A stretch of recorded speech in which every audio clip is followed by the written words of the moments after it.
Pessoal, já tem atleta chegando, viu?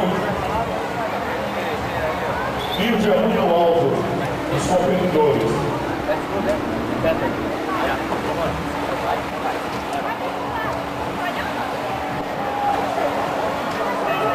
Cadê Chico da Coab? Chegou, Chico da Coab.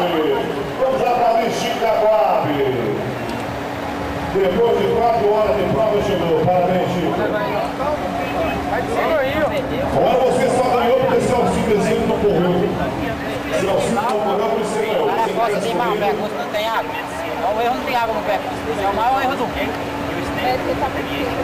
Se tivesse água, eu tinha perdido a posição que eu perdi, não, pô. Se tivesse água, eu tinha perdido a posição que eu tinha chegado dentro do água. Sabe que é um corredor? Ei, gente, vamos abrir aí, ó. Tem que respirar. Aí tem uma mirada pra isso. Ela só tá tirando a roupa dela, aí ela fica aqui. Ó, quem tá fazendo aqui não tem nada não. Tadeu, tem que ir lá sentar aqui pra cá. Só do meio, ó.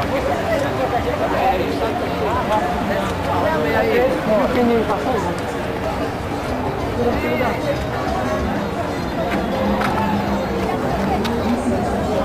Olha, puxando aí, valeu.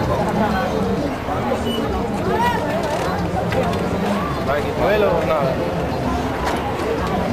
Deixa aí de você vai lá entrar aqui pra... Vai. A viagem é curta.